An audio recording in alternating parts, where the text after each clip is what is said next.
그 약 드시면 안 됩니다. 서울 도심 최고급 호텔 VVIP 라운지. 수십 명의 임원들이 숨을 죽인 채 한 여성을 바라보고 있었습니다. 대한민국 굴지의 기업을 일군 여성 재벌 회장 강서연. 그녀는 갑작스럽게 가슴을 움켜쥔 채 소파에 주저앉아 있었죠. 그때 아무도 주목하지 않던 존재가 앞으로 나섰습니다. 걸레와 양동이를 든 60대 호텔 청소부 김정분 이모님이었습니다. 지금 그 약 드시면 큰일 납니다. 비서실장이 내민 노란 알약을 본 순간 정분의 눈빛이 변했습니다. 회장의 입술은 푸르스름했고 손은 미세하게 떨리고 있었죠.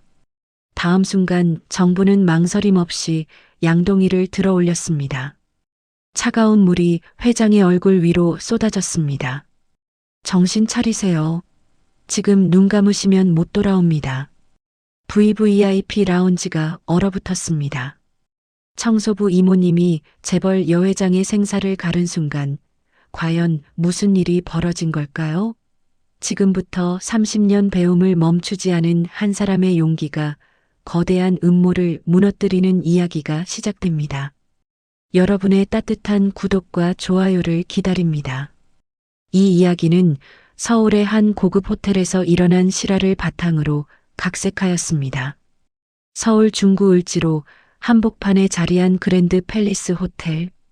지상 40층 높이로 솟아오른 이 건물은 대한민국 재계 인사들이 즐겨 찾는 곳이었습니다. 로비 바닥의 이탈리아산 대리석은 언제나 거울처럼 빛났고 천장에 매달린 체코산 크리스털 샹들리에는 은은한 빛을 뿜어냈죠. 이곳에서 일하는 것만으로도 자부심을 느낄 법한 곳이었지만 김정분에게 이곳은 그저 먹고 살기 위해 걸레를 들어야 하는 일터일 뿐이었습니다. 오전 6시 정부는 직원 출입구를 통해 호텔로 들어섰습니다. 63살의 나이에도 허리는 곧게 펴져 있었고 걸음걸이는 단단했습니다. 지하 1층 직원 탈의실에서 회색 유니폼으로 갈아입으며 정부는 작은 거울을 들여다봤죠. 주름 깊게 팬 이마, 거칠어진 손등, 희끗희끗한 머리카락. 세월의 무게가 고스란히 새겨진 얼굴이었습니다. 정분 씨, 오늘 38층 VVIP 라운지 맡아요. 조장의 목소리가 들려왔습니다. 38층은 호텔에서도 가장 격이 높은 공간이었습니다. 재벌 총수들의 비공개 미팅이 열리고 정계 인사들의 은밀한 만남이 이루어지는 곳이죠. 청소 인력도 엄선된 사람만 투입되는 곳인데 오늘따라 담당자가 갑자기 아파서 정분이 급히 배치된 것이었습니다. 네, 알겠습니다. 정부는 짧게 대답하고 청소 카트를 끌었습니다. 양동이에 물을 받고 걸레를 챙기고 유리 세정제와 먼지털이를 카트에 실었죠. 30년 넘게 해온 일이라 손이 저절로 움직였습니다. 직원용 엘리베이터에 올라탄 정부는 숫자 38을 눌렀고 엘리베이터는 조용히 상승하기 시작했습니다. 문이 열리자 다른 세계가 펼쳐졌습니다. 복도 벽면은 온통 호두나무 원목으로 마감되어 있었고 발밑의 카펫은 발을 디딜 때마다 푹신하게 가라앉았죠. 은은한 조명 아래 놓인 도자기 화병에는 방금 꺾어온 듯한 신선한 백합이 꽂혀 있었습니다.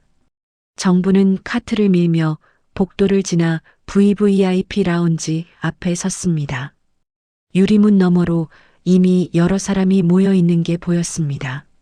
정부는 조심스럽게 문을 열고 안으로 들어섰죠. 넓은 라운지 중앙에는 원형 테이블이 놓여 있었고 그 주변으로 고급 가죽 소파들이 배치되어 있었습니다. 창밖으로는 서울 시내가 한눈에 내려다 보였고 멀리 남산타워가 아침 햇살을 받아 반짝이고 있었습니다. 청소 들어갑니다. 정분이 작게 말했지만 아무도 대꾸하지 않았습니다. 그녀는 늘 그렇듯 조용히 구석부터 청소를 시작했죠. 걸레로 바닥을 닦고 재떨이를 비우고 테이블 위에 물잔을 정리했습니다. 그러는 동안 귀에는 사람들의 대화가 들려왔습니다. 회장님께서 곧 도착하십니다. 정장을 빼입은 한 남자가 말했습니다. 50대 중반쯤 돼 보이는 그는 비서실장이라는 명찰을 달고 있었죠. 그의 목소리에는 긴장감이 배어 있었습니다. 오늘 미팅이 얼마나 중요한지 다들 아시죠? 회장님께서 직접 주재하시는 겁니다. 다른 임원들이 고개를 끄덕였습니다. 모두 긴장한 표정이었죠. 정부는 계속 걸레질을 하며 창가 쪽으로 이동했습니다. 그때 라운지 문이 열리며 한 여성이 들어섰습니다. 강서연 회장이었습니다. 70대 초반의 나이에도 불구하고 그녀의 기품은 압도적이었습니다. 회색 정장을 단정하게 차려입은 그녀는 은발을 뒤로 넘긴 채 당당하게 걸어 들어왔죠. 뒤따라 들어온 수행원들이 양옆으로 늘어섰고 비서실장이 재빠르게 다가가 인사했습니다. 회장님, 안녕하십니까? 그래요. 다들 모였나요? 강서연의 목소리는 차갑고 단호했습니다. 그녀는 중앙 소파에 자리를 잡고 앉았고 비서실장이 서류 뭉치를 앞에 놓았죠. 정부는 더욱 조용히 움직이며 청소를 계속했습니다. 이런 자리에서는 투명 인간처럼 존재감을 지워야 했습니다. 오늘 안건은 신규 사업 투자건입니다. 해외 법인 설립과 관련하여 비서실장이 보고를 시작했습니다. 정부는 귀를 막을 수도 없이 그 내용을 들으며 창틀을 닦았죠. 수백억 원이 오가는 이야기들, 자신과는 전혀 다른 세계의 언어였습니다. 그녀는 묵묵히 걸레를 움직였습니다. 그런데 그때였습니다. 강서연 회장의 얼굴이 순간 일그러졌습니다. 그녀는 갑자기 왼쪽 가슴을 움켜쥐며 소파 등받이에 몸을 기댔죠. 서류를 들고 있던 손이 미세하게 떨렸습니다. 회장님, 비서실장이 황급히 다가갔습니다. 다른 임원들도 자리에서 일어나 당황한 표정을 지었죠. 정부는 걸레를 든 채 그 광경을 지켜봤습니다. 강서연의 얼굴에서 혈색이 빠져나가고 있었습니다. 입술이 미세하게 파래지고 있었죠. 약을. 강서연이 가까스로 말을 꺼냈습니다. 비서실장은 재빠르게 가방에서 약통을 꺼냈습니다. 노란색 알약 하나를 꺼내 물과 함께 회장에게 건넸죠. 회장님, 진정제입니다. 드세요. 바로 그 순간이었습니다. 정분의 눈이 그 알약에 고정됐습니다. 노란색, 타원형, 한쪽 면에 새겨진 각인. 그 모양이 정분의 머릿속에서 무언가를 건드렸습니다. 30년 전 언니가 남긴 노트에 적혀있던 그림이 떠올랐죠. 그리고 그 옆에 빨간 펜으로 크게 쓰여있던 경고문. 절대 심장 관련 증상의 투여 금지. 부정맥 유발 가능성. 정분의 심장이 쿵쾅거리기 시작했습니다. 그녀는 강서연의 상태를 다시 봤습니다. 왼쪽 가슴 통증, 파래지는 입술, 떨리는 손, 식은땀. 이건 단순한 스트레스가 아니었습니다. 심장에 문제가 생긴 거였죠. 그 약 드시면 안 됩니다. 정분의 입에서 외침이 터져 나왔습니다. 모든 사람의 시선이 일제히 정분에게 쏠렸습니다. 비서실장이 눈을 부라리며 소리쳤죠. 지금 뭐 하는 거야? 청소나 해. 하지만 정부는 물러서지 않았습니다. 그녀는 걸레를 내려놓고 앞으로 나섰습니다. 강서연의 손이 이미 약을 입으로 가져가려는 순간이었죠. 그 약은 심장을 더 자극합니다. 지금 드시면 큰일 나요. 이 여자가 미쳤어? 당장 나가. 비서실장이 정분의 팔을 붙잡으려 했습니다. 하지만 정부는 그보다 빠르게 움직였죠. 그녀는 양동이를 들어 올렸습니다. 차가운 물이 담긴 양동이를. 그리고 다음 순간 쾅! 물이 강서연의 얼굴 위로 쏟아졌습니다. 라운지가 순간 얼어붙었습니다. 물에 젖은 강서연은 눈을 크게 뜨며 헐떡였습니다. 차가운 물의 충격에 온몸이 움찔했죠. 비서실장과 임원들은 믿을 수 없다는 표정으로 정분을 쳐다봤습니다. 정신 차리세요. 정분은 강서연의 어깨를 붙잡고 소리쳤습니다. 지금 눈 감으시면 못 돌아옵니다. 물방울이 고급 카펫 위로 떨어졌습니다. 강서연의 회색 정장이 흠뻑 젖어 있었죠. 그녀는 거친 숨을 몰아쉬며 정분을 올려다봤습니다. 시간이 멈춘 듯 했습니다. 정분은 강서연의 맥박을 짚었습니다. 불규칙하게 뛰고 있었지만 조금 전보다는 나았습니다. 차가운 물의 충격이 미주신경을 자극해 심박수를 일시적으로 조절한 것이었죠. 누가 구급차 불러. 정분이 주변을 돌아보며 외쳤습니다. 하지만 아무도 움직이지 않았습니다. 모두가 경악한 표정으로 서 있을 뿐이었죠. 비서실장이 떨리는 목소리로 말했습니다. 당신, 지금 무슨 짓을 한 거야? 정부는 대답하지 않았습니다. 그녀는 강서연을 바닥에 눕히고 다리를 심장보다 높게 올렸습니다. 혈액순환을 돕기 위해서였죠. 그리고 강서연의 손목을 계속 짚으며 맥박을 체크했습니다. 구급차요. 빨리요. 정분의 다급한 목소리에 마침내 한 임원이 정신을 차리고 전화기를 들었습니다.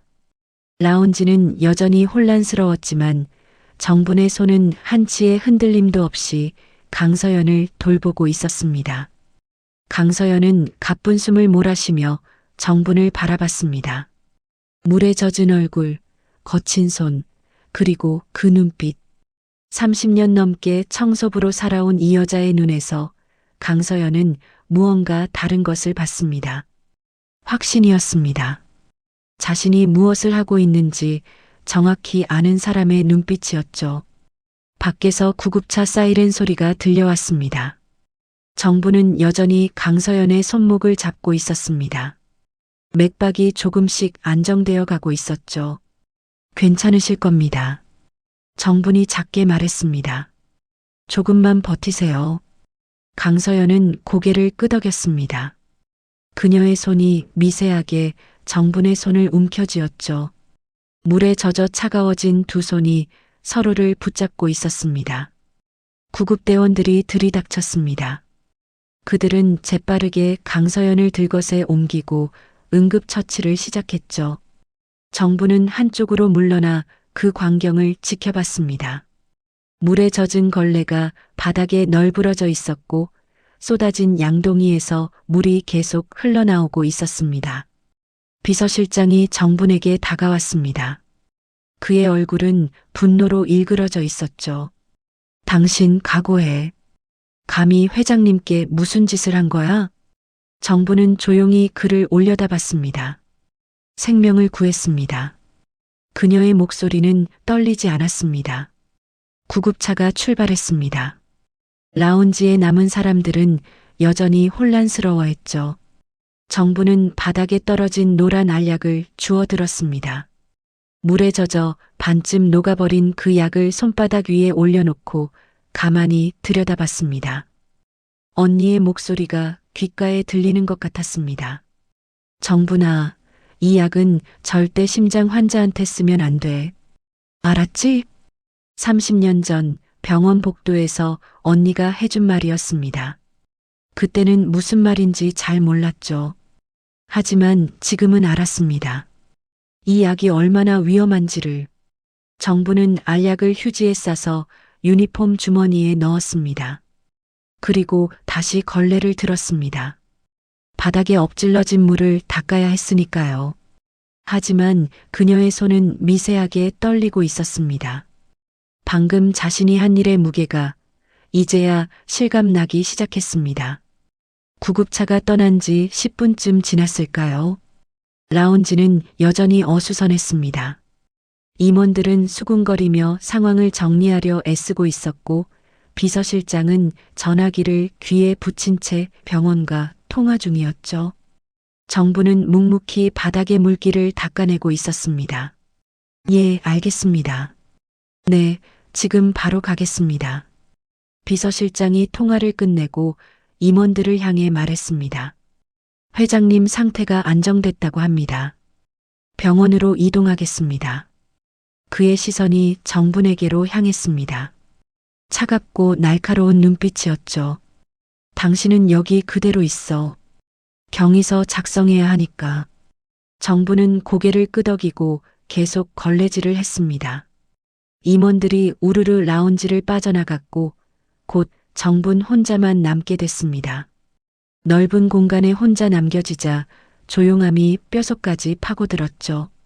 정부는 창가로 다가가 밖을 내려다봤습니다. 서울 시내가 한눈에 들어왔습니다. 자동차들이 개미처럼 움직이고 사람들이 분주히 거리를 오가고 있었죠. 저 아래 어딘가에서 누군가는 웃고 누군가는 울고 누군가는 오늘도 하루를 버티고 있을 거였습니다. 정분도 그렇게 살아왔습니다. 그저 하루하루를 버티며 살아온 30년이었죠. 휴대전화가 진동했습니다.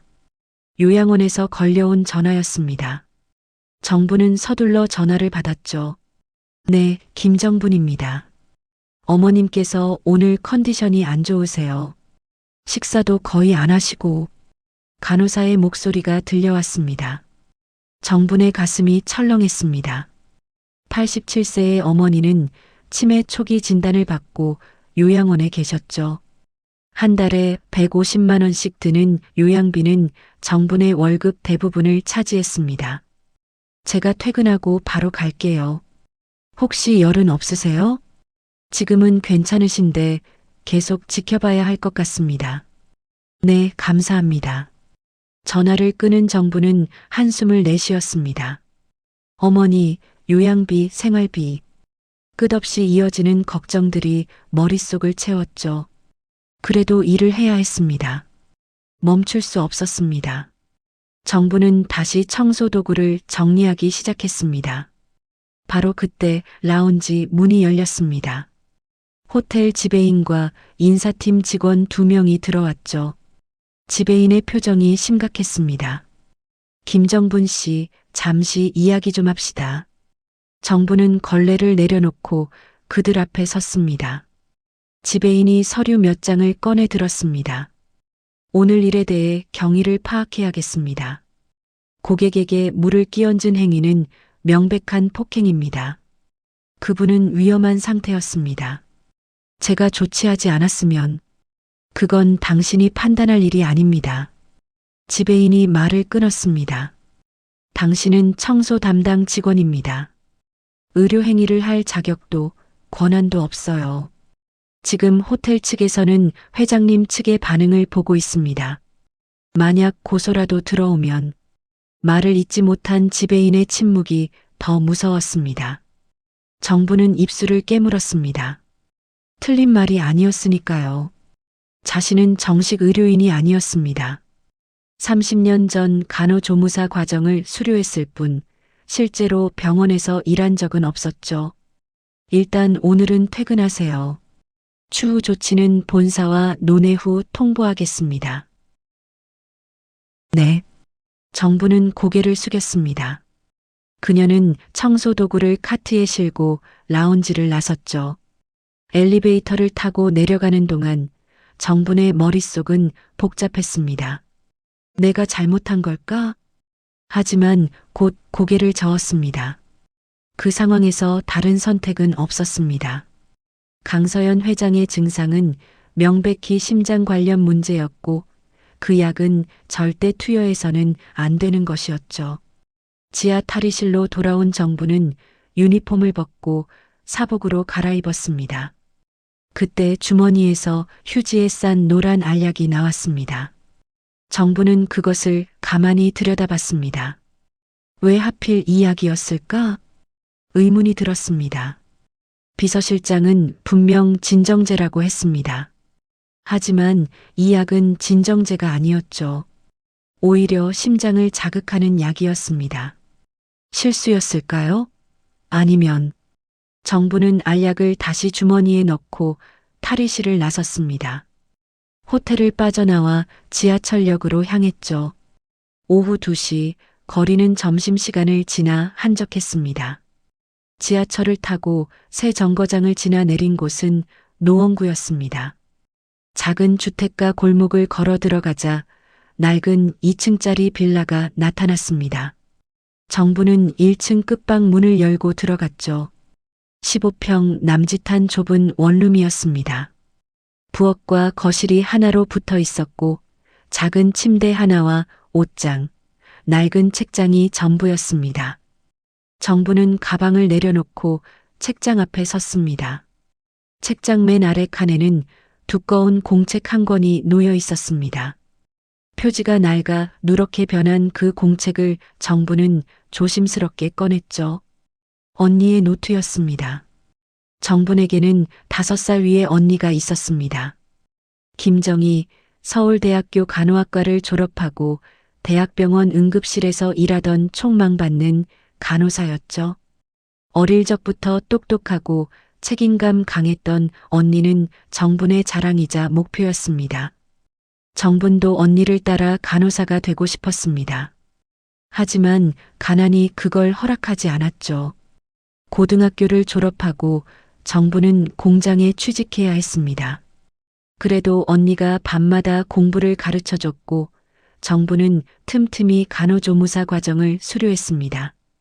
그런데 1994년 그해 겨울이었습니다. 언니가 갑자기 세상을 떠났습니다. 공식 사인은 투신 자살이었습니다. 병원 옥상에서 떨어져 숨진 채 발견됐죠. 하지만 정부는 믿을 수 없었습니다. 언니가 스스로 목숨을 끊을 이유가 없었으니까요. 장례를 치르고 며칠 뒤 정부는 언니의 집을 정리하러 갔습니다. 그때 이 노트를 발견했죠. 언니가 빼곡히 적어놓은 기록들이 담겨 있었습니다. 약물 부작용 사례, 의료사고 의심 케이스, 병원 내부 비리 관련 메모, 그리고 맨 마지막 페이지에는 빨간 펜으로 이렇게 적혀 있었습니다. 이 사실을 알린다면 나는 위험할지도 모른다. 하지만 침묵한다면 더 많은 사람이 죽는다. 정부나 미안해. 언니가 용기를 내볼게. 그게 언니가 남긴 마지막 글이었습니다. 정부는 노트를 펼쳤습니다. 28페이지, 그곳에 노란 알약 그림이 있었습니다. 언니의 필체로 약 이름과 주의사항이 적혀 있었죠. 베타 차단제 유사약물, 심장 박동 조절 목적이나 급성 심근경색이나 부정맥 환자에게 투여 시 치명적, 미주신경 반사 저하로 심정지 유발 가능. 정부는 주머니에서 알약을 꺼내 노트와 비교했습니다. 모양, 색깔, 크기 모두 일치했습니다. 이건 우연이 아니었습니다. 왜 회장의 비서실장이 이런 약을 갖고 있었을까? 정분의 머릿속에 한 가지 생각이 스쳤습니다. 끔찍한 생각이었죠. 설마 일부러? 아니라고 부정하고 싶었습니다. 하지만 언니의 노트를 읽으며 배운 게 있었습니다. 세상에는 생각보다 더 많은 악의가 존재한다는 것을요. 정부는 노트를 덮고 창밖을 바라봤습니다. 해가 서쪽으로 기울고 있었습니다. 요양원에 가야 할 시간이었죠. 그녀는 가방을 메고 집을 나섰습니다. 버스를 2번 갈아타고 도착한 곳은 강북구에 있는 작은 요양원이었습니다. 2층짜리 건물에 30명 정도의 어르신이 생활하고 계셨죠. 어머니, 정부는 2층 4인실로 들어갔습니다. 침대에 누워 계신 어머니가 눈을 떴습니다. 백발의 작은 체구, 주름 가득한 얼굴이었지만 눈빛만은 또렷했죠. 정분이 왔구나. 네, 어머니. 오늘 컨디션이 안 좋으시다고 해서요. 정부는 어머니 손을 잡았습니다. 뼈만 앙상하게 남은 손이 차가웠습니다. 정부는 어머니 손을 자신의 손으로 감싸쥐고 비볐죠. 괜찮아. 나이 먹으니까 그런 거지 뭐. 어머니가 웃으셨습니다. 하지만 그 웃음 뒤에 숨겨진 고통을 정부는 알고 있었습니다. 치매는 천천히 그러나 확실하게 어머니를 앗아가고 있었죠. 어머니, 저 오늘. 정부는 오늘 있었던 일을 이야기하려다 멈췄습니다. 어머니를 걱정시키고 싶지 않았습니다. 오늘 뭐? 아무것도 아니에요. 그냥 일하다가 좀 힘들었어요. 우리 딸 고생이 많구나. 어머니가 정분의 손을 토닥였습니다. 60년 넘게 정분을 키워온 그 손길이었습니다. 정분은 눈시울이 뜨거워지는 걸 느꼈죠. 어머니, 배고프시죠? 제가 죽 좀 떠드릴게요. 정부는 일어나 간이 부엌으로 갔습니다. 냉장고에서 미리 준비해둔 야채죽을 꺼내 데웠죠. 죽이 따뜻해지자 그릇에 담아 어머니께 떠드렸습니다.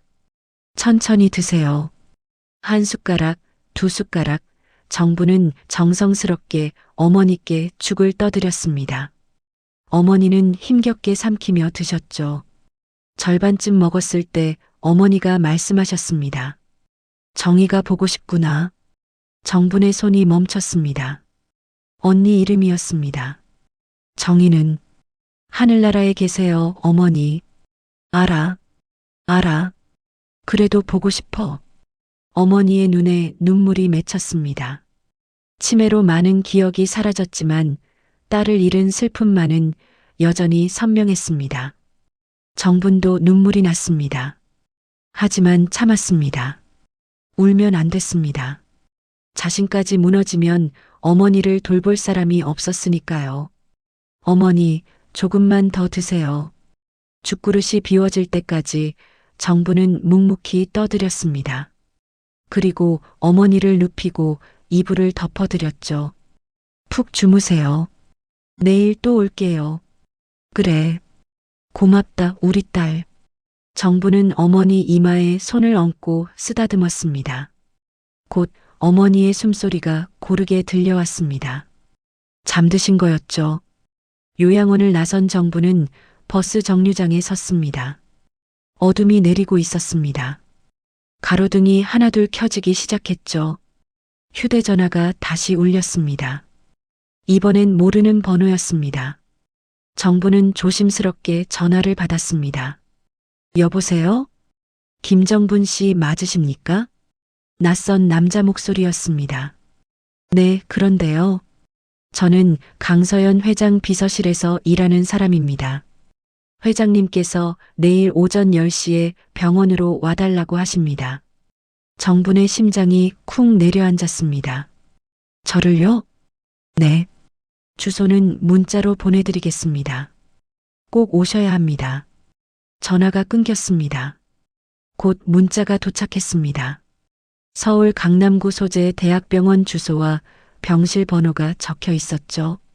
정부는 휴대전화를 꼭 쥐었습니다. 내일 무슨 일이 벌어질지 알 수 없었습니다. 고소장을 받게 될지도 몰랐죠. 하지만 피할 수는 없었습니다. 버스가 왔습니다. 정부는 버스에 올라 창밖을 바라봤습니다. 서울의 밤거리가 네온 사인으로 물들어가고 있었습니다. 저 많은 불빛 속에서 자신은 얼마나 작은 존재일까요? 하지만 오늘 그 작은 존재가 누군가의 생명을 구했습니다. 그것만으로도 충분하지 않을까요? 정부는 조용히 눈을 감았습니다. 다음 날 아침 정부는 평소보다 일찍 일어났습니다. 어젯밤 잠을 설쳤던 탓에 눈가에 다크서클이 짙게 내려앉아 있었죠. 거울을 보며 찬물로 얼굴을 씻고 옷장에서 가장 단정한 옷을 꺼냈습니다. 검은색 블라우스에 회색 치마, 30년 전 언니 장례식 때 입었던 옷이었습니다.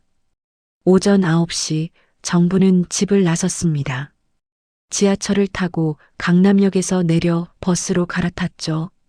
병원까지 가는 내내 가슴이 두근거렸습니다. 무슨 말을 들을지, 어떤 상황이 펼쳐질지 알 수 없었습니다. 서울중앙대학교 병원. 지상 20층 규모의 현대식 건물이 눈앞에 나타났습니다. 로비로 들어서자 소독약 냄새와 함께 사람들의 웅성거림이 들려왔죠. 정부는 안내 데스크에서 병실 번호를 확인하고 엘리베이터를 탔습니다. 15층 특실 병동이었습니다. 복도는 일반 병동보다 훨씬 조용하고 깨끗했습니다. 정부는 천천히 걸어 515 호실 앞에 섰죠. 문 앞에는 검은 정장을 입은 경호원 2명이 서 있었습니다. 저기 김정분이라고 합니다. 회장님께서 부르셨다고. 신분증 확인 부탁드립니다. 경호원이 차갑게 말했습니다. 정부는 떨리는 손으로 지갑에서 주민등록증을 꺼냈죠. 경호원이 확인하고 무전기로 누군가와 통화했습니다. 들어가셔도 됩니다. 문이 열렸습니다. 정부는 숨을 깊이 들이마시고 안으로 들어갔습니다. 넓은 특실 안에는 병상 하나와 소파, 그리고 작은 테이블이 놓여 있었습니다. 창가 쪽 병상에 강서연 회장이 앉아 있었죠. 어제보다 안색이 훨씬 나아 보였습니다. 그 옆에는 의사 가운을 입은 50대 남자가 서 있었고요. 들어오세요. 강서연이 말했습니다. 정부는 조심스럽게 앞으로 나섰습니다. 그때 옆 소파에 앉아있던 사람이 눈에 들어왔죠. 어제 그 비서실장이었습니다. 그의 표정은 여전히 차가웠습니다. 앉으세요. 강서연이 빈 의자를 가리켰습니다. 정부는 의자 끝에 살짝 걸터 앉았죠. 강서연은 정부를 한참 동안 말없이 바라봤습니다. 그 시선이 무겁게 느껴졌습니다. 어제 고마웠습니다. 강서연이 먼저 입을 열었습니다. 정부는 깜짝 놀라 고개를 들었죠. 제가 담당 의사 선생님께서 설명해 주셨어요. 당신이 한 응급처치가 제 생명을 구했다고요. 옆에 서 있던 의사가 한 걸음 앞으로 나섰습니다. 저는 이 병원 심장내과 과장 이준석입니다. 회장님께서는 어제 급성 부정맥 발작을 겪으셨습니다. 만약 그 상태에서 베타 차단제 계열 약물을 복용하셨다면 의사는 잠시 말을 멈췄습니다. 심정지로 이어졌을 가능성이 90% 이상입니다. 하지만 김정분 씨께서 찬물을 이용해 미주신경 반사를 유도하셨죠. 덕분에 심박수가 일시적으로 안정됐고 골든 타임을 확보할 수 있었습니다. 정부는 믿기지 않는다는 표정으로 의사를 바라봤습니다. 자신이 한 행동이 정말 옳았다는 것을 전문가가 확인해 준 거였습니다. 어떻게 그런 응급처치를 알고 계셨습니까? 의사가 물었습니다. 정부는 잠시 망설이다가 대답했습니다. 제 언니가 간호사였습니다. 언니한테 배웠어요. 대단하십니다. 의학 지식이 없는 일반인이 그런 판단을 내리기는 쉽지 않은데요. 의사가 감탄하며 말했습니다. 하지만 소파에 앉아있던 비서실장이 끼어들었습니다. 하지만 결과적으로 회장님께 물을 끼얹은 건 명백한 폭행 아닙니까? 아무리 좋은 의도였다 해도. 박 실장, 강서연이 차갑게 말을 끊었습니다. 생명을 구한 사람한테 그런 말을 하는 겁니까? 비서실장은 입을 다물었지만 여전히 불만스러운 표정이었습니다. 정부는 그 표를 놓치지 않았습니다. 뭔가 이상했죠. 왜 저렇게까지 자신을 적대하는 걸까요? 강서연이 정부를 향해 다시 말했습니다. 김정분 씨, 당신은 어제 제가 먹으려던 약이 잘못됐다고 했죠. 어떻게 알았습니까? 정부는 주머니에서 휴지에 싼 알약을 꺼냈습니다. 물에 젖어 반쯤 녹았지만 형태는 알아볼 수 있었죠.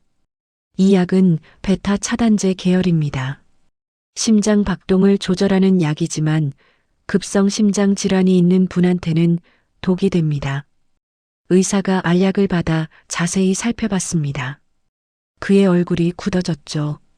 이건 프로프라놀롤입니다.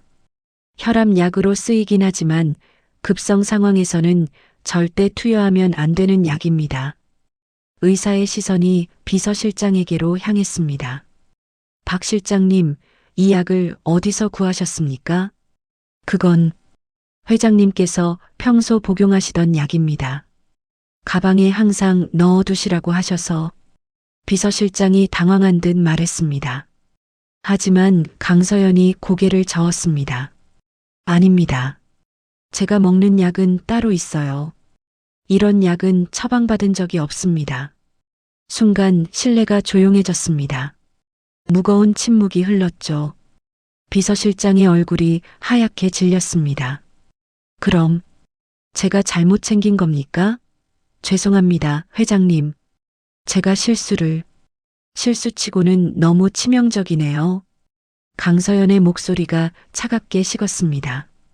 박 실장, 당신은 15년 동안 제 곁에서 일했어요. 제 약을 챙기는 것도 당신 업무 중 하나였고요. 그런 당신이 갑자기 이런 실수를 한다는 게 믿어지지 않는군요. 회장님, 정말 실수였습니다. 제가 일단 나가보세요. 이 문제는 차후에 다시 논의하겠습니다. 강서연의 명령에 비서실장은 할 말을 잃었습니다. 그는 정분을 날카롭게 쳐다보고는 병실을 나갔죠. 문이 닫히자 강서연이 한숨을 내쉬었습니다. 이 선생님, 잠시 자리를 비워주시겠어요? 네, 회장님. 의사도 병실을 나갔습니다. 이제 병실에는 강서연과 정분, 둘만 남았습니다. 강서연은 창밖을 바라보며 말했습니다. 김정분 씨, 솔직히 말씀드리겠습니다. 저는 지금 의심하고 있어요. 네. 박 실장의 실수가 정말 실수였는지를요. 정분의 가슴이 철렁했습니다. 자신과 같은 생각을 하고 있었던 거였죠. 회장님께서도 그렇게 느끼셨습니까? 당신도 그런 생각을 했군요. 강서연이 정분을 돌아봤습니다. 저는 지난 30년간 기업을 경영하면서 수많은 사람들을 봐왔습니다. 누가 진심인지, 누가 거짓말을 하는지 어느 정도는 구분할 수 있어요. 어제 박 실장의 눈빛을 저는 놓치지 않았습니다. 어떤 눈빛이었습니까? 당황이 아니라 분노였어요. 당신이 약을 막았을 때 그는 당황한 게 아니라 화가 난 표이였습니다. 마치 계획이 틀어진 것처럼요. 정부는 숨을 삼켰습니다. 자신도 느꼈던 위화감이었습니다. 하지만 증거가 없습니다. 강서연이 쓴웃음을 지었습니다. 제 아무리 의심스러워도 증거 없이는 아무것도 할 수 없어요. 박 실장은 15년간 저를 보좌해온 사람입니다. 주변에서도 신뢰하는 인물이고요. 제가 함부로 의심했다가는 오히려 제가 이상한 사람 취급받을 겁니다. 정부는 잠시 고민하다가 입을 열었습니다. 회장님, 혹시 과거에도 비슷한 일이 있었습니까? 강서연의 눈빛이 흔들렸습니다. 왜 그런 질문을 하죠? 제 언니도 병원에서 이상한 일을 목격했습니다. 약물 투여 실수로 위장한 사건들이요. 그리고 언니는 그 일을 조사하다가 정부는 말을 잇지 못했습니다. 강서연은 침묵했습니다. 긴 침묵이 흐른 뒤 그녀가 조용히 말했습니다. 2년 전입니다. 제 남편이 세상을 떠났어요. 남편분이요? 공식 사인은 심근경색이었습니다. 하지만 저는 의심했어요. 남편은 건강했거든요. 정기검진도 꼬박꼬박 받았고 운동도 열심히 했죠. 그런 사람이 갑자기 심근경색으로 쓰러진다는 게 강서연의 목소리가 떨렸습니다. 부검을 요청했지만 거부당했습니다. 주변에서 말렸어요. 남편을 편히 보내주라고요. 결국 저는 의심만 한 채로 남편을 떠나보냈습니다. 정부는 가슴이 먹먹해졌습니다. 이 여자도 자신처럼 소중한 사람을 잃은 사람이었습니다. 회장님, 그래서 김정분 씨한테 부탁하고 싶습니다. 강서연이 정분을 똑바로 바라봤습니다. 저를 도와주세요. 진실을 밝히는 걸 도와주세요. 제가 무엇을 할 수 있을까요? 당신은 의학 지식이 있습니다. 그리고 제가 모르는 것들을 알고 있어요. 함께 조사해 봅시다. 박 실장이 정말 저를 해치려 했는지 아니면 정말 실수였는지요. 정부는 망설였습니다. 자신은 그저 호텔 청소부였습니다. 재벌 회장의 음모를 조사한다는 건 너무 벅찬 일이었죠. 하지만 언니의 얼굴이 떠올랐습니다. 진실을 밝히려다 죽음을 맞이한 언니. 그 진실이 여전히 세상 어딘가에서 사람들을 해치고 있다면? 알겠습니다. 정분이 고개를 끄덕였습니다. 도와드리겠습니다. 강서연의 얼굴에 안도의 표정이 스쳤습니다. 고맙습니다.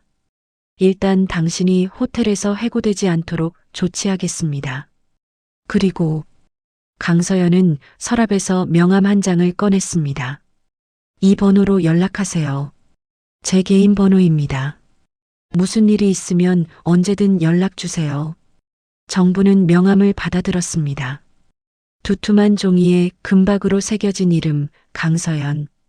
병실을 나선 정부는 복도를 걸으며 명함을 다시 들여다봤습니다. 자신이 지금 무슨 일에 휘말린 건지 실감이 나지 않았습니다. 엘리베이터를 기다리는데 누군가 다가왔습니다. 박 비서실장이었습니다. 김정분 씨. 그의 목소리가 낮게 깔렸습니다. 당신 때문에 일이 복잡해졌어요. 무슨 말씀이신지 경고합니다. 쓸데없는 것에 끼어들지 마세요. 당신은 그저 청소나 하면 됩니다. 알겠어요? 정부는 그를 똑바로 바라봤습니다. 위협하시는 겁니까? 위협이 아니라 충고입니다. 당신한테는 요양원에 계신 어머니가 있죠? 노안의 치매까지. 요양비도 만만치 않을 텐데요. 정분의 얼굴이 굳었습니다. 어머니를 건드리는 건 아니겠죠? 그건 당신 행동에 달렸습니다. 박 실장이 냉소를 지으며 돌아섰습니다. 엘리베이터 문이 열렸고 정부는 떨리는 다리로 안으로 들어갔죠. 엘리베이터가 내려가는 동안 정부는 주먹을 꽉 쥐었습니다. 이제 확실해졌습니다. 박 비서실장은 뭔가를 숨기고 있었습니다. 그리고 그것은 어머니를 위협할 만큼 큰 비밀이었습니다. 병원을 나선 정부는 한참을 멍하니 서 있었습니다. 머릿속이 복잡했죠. 박 실장의 위협, 강서연의 부탁, 그리고 언니의 죽음. 모든 게 한꺼번에 떠올라 정신이 혼란스러웠습니다. 휴대전화를 꺼내 시간을 확인했습니다. 오전 11시. 호텔 출근 시간은 이미 지났지만 오늘은 어차피 병원에 가야 한다는 연락을 받았던 터라 오후 출근으로 조정된 상태였죠. 정부는 지하철역으로 향하며 생각을 정리하기 시작했습니다. 언니의 노트를 다시 확인해 봐야 해. 집으로 돌아온 정부는 곧장 책장으로 갔습니다. 언니의 낡은 노트를 꺼내 펼쳤죠. 28년 전 기록들이 빼곡히 적혀 있었습니다. 정부는 처음부터 천천히 읽기 시작했습니다. 1993년 5월 12일.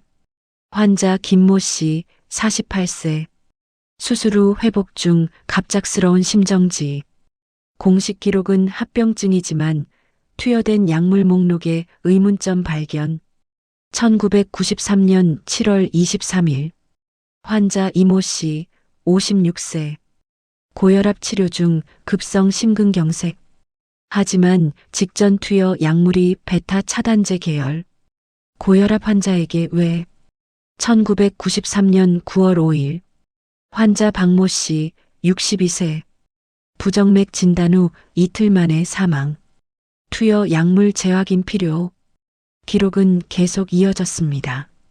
모두 비슷한 패턴이었죠.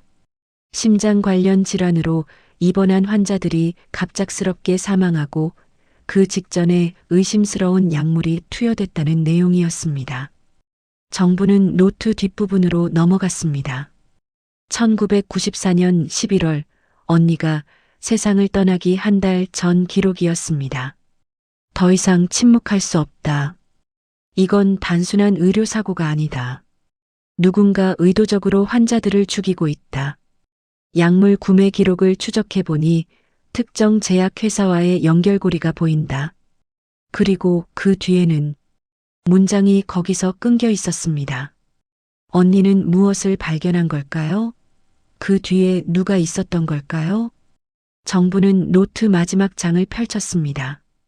거기에는 언니의 마지막 메시지가 적혀 있었죠. 정부나, 만약 내게 무슨 일이 생긴다면 이 노트를 꼭 지켜줘. 그리고 진실을 밝혀줘. 언니는 용기를 내볼게. 미안해, 사랑해. 정분의 눈에서 눈물이 흘러내렸습니다.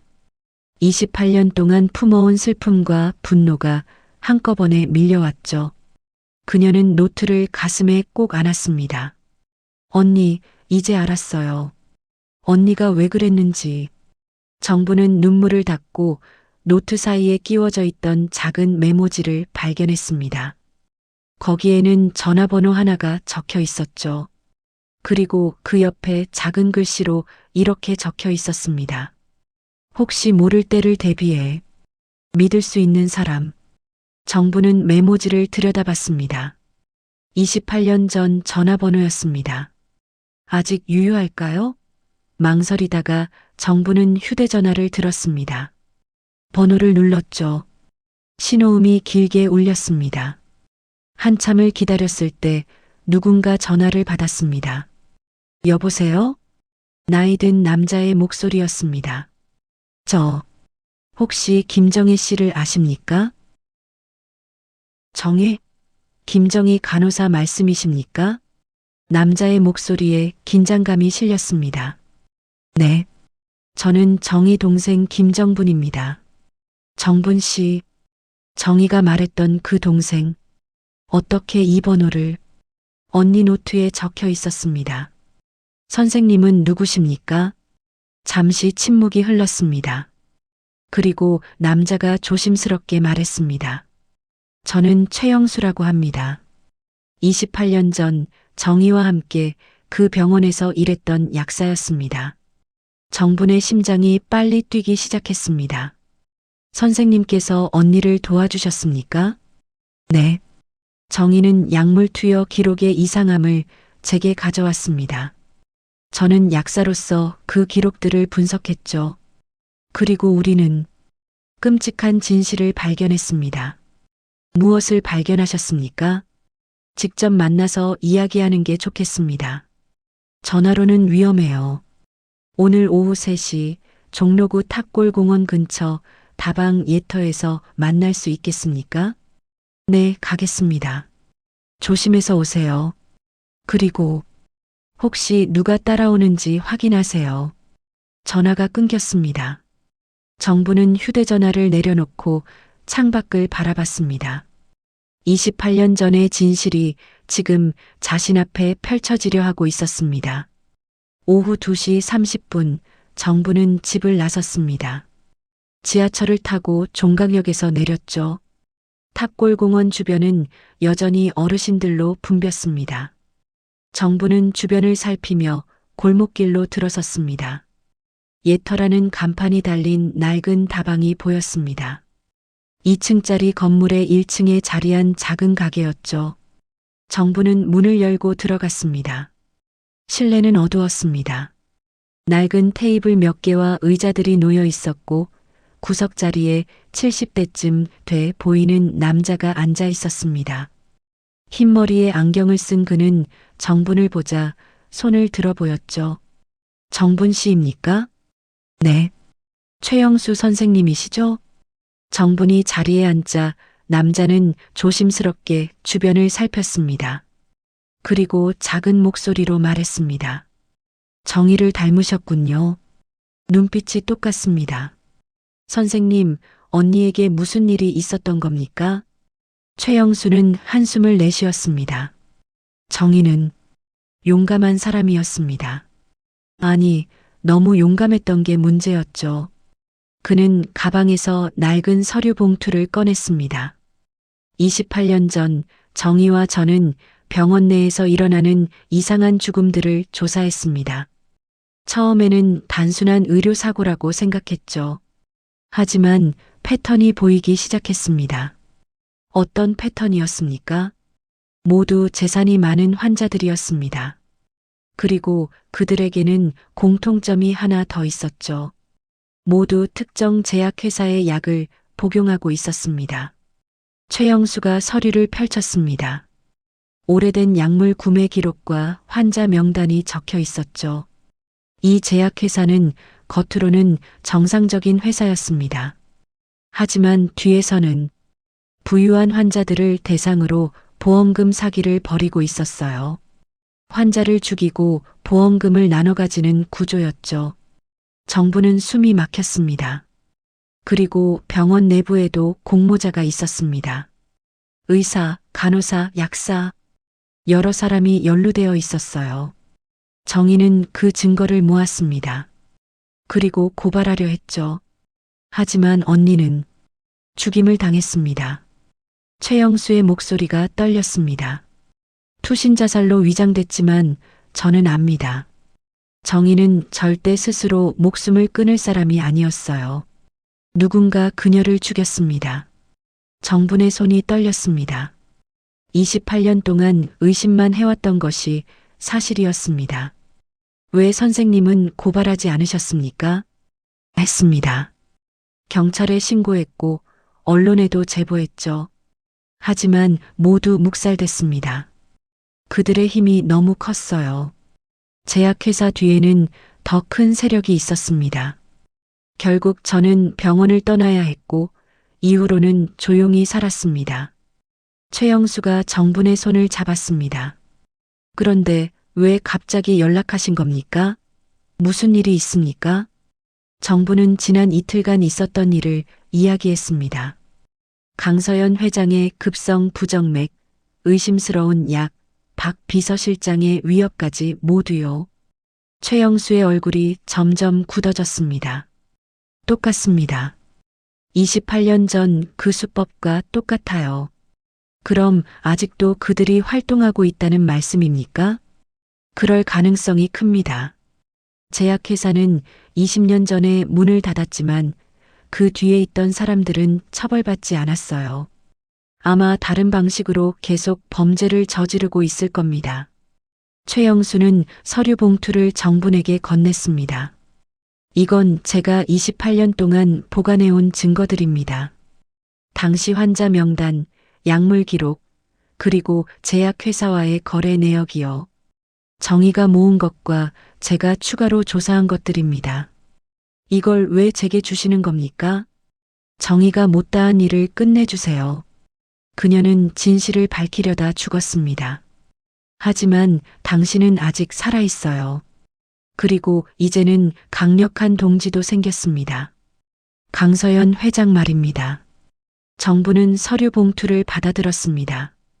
무겁지 않았지만 그 안에 담긴 무게는 28년의 세월만큼이나 무거웠습니다.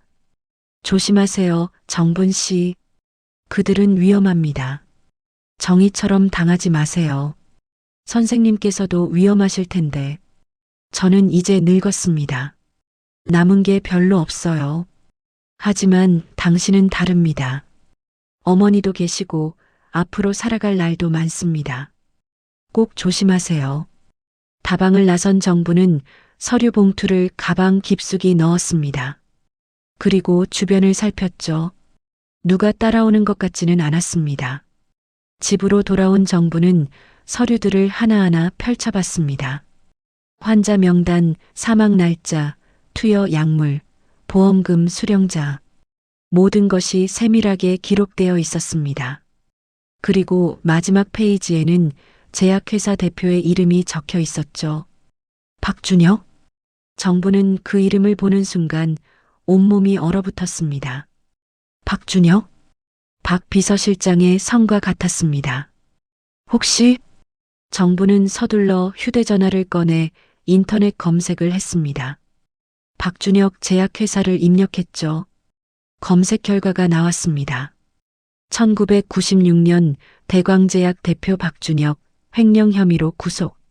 1997년 박준혁 징역 5년 선고. 2000년 박준혁 출소. 그리고 마지막 기사. 2001년 박준혁 사망. 간암으로 58세 일기로 별세. 정부는 계속 검색했습니다. 박준혁의 가족관계를 찾았죠. 그리고 마침내 찾아냈습니다. 유족으로 부인 김미숙, 장남 박동욱. 정부는 황급히 호텔 직원 명단을 검색했습니다. 강서연 회장 비서실장의 본명을 확인했죠. 박동욱 같은 사람이었습니다. 정부의 손이 떨렸습니다. 모든 퍼즐 조각이 맞춰지기 시작했습니다. 박 비서실장은 28년 전 그 제약회사 대표의 아들이었습니다. 그리고 그는 아버지의 범죄를 이어받아 지금도 같은 일을 하고 있었던 거였죠. 정부는 곧바로 강서연에게 전화를 걸었습니다. 회장님, 저예요. 김정분입니다. 무슨 일입니까? 박 비서실장에 대해 알아낸 게 있습니다. 당장 만나야 합니다. 지금 어디 계십니까? 집에 있습니다. 주소 알려주세요. 제가 차를 보내겠습니다. 30분 후 검은색 세단이 정분의 집 앞에 도착했습니다. 정부는 서류 봉투를 들고 차에 탔습니다. 차는 조용히 출발했고 강남구의 한 고급 주택가로 향했죠. 차가 멈춘 곳은 담장으로 둘러싸인 대저택이었습니다. 강서연의 집이었죠. 정부는 안으로 안내되어 응접실에 앉았습니다. 잠시 후 강서연이 들어왔습니다. 병원복이 아닌 집 안 편한 옷을 입은 그녀는 의외로 인간적으로 보였습니다. 무엇을 발견하셨습니까? 정부는 서류 봉투를 펼쳤습니다. 그리고 지난 몇 시간 동안 알아낸 모든 것을 설명했습니다.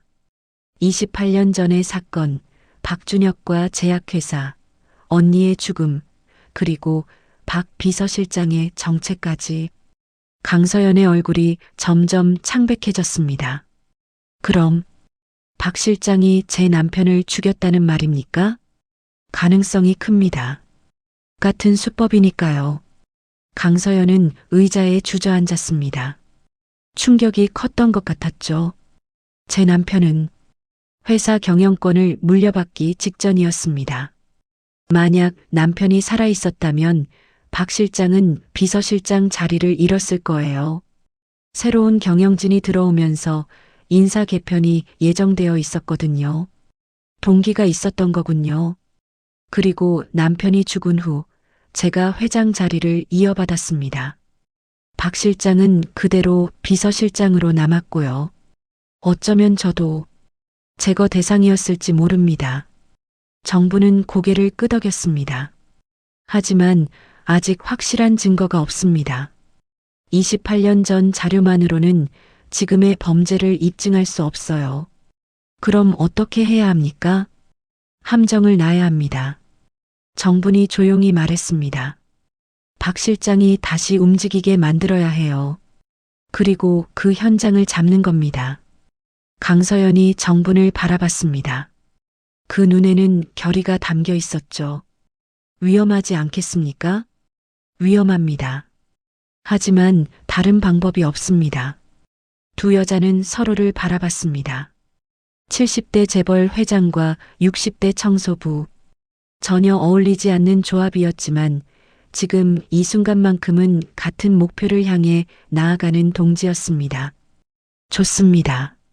강서연이 말했습니다. 계획을 세웁시다. 밤이 깊어가고 있었습니다. 두 여자는 응접실 테이블 위에 서류를 펼쳐놓고 작전을 짜기 시작했습니다.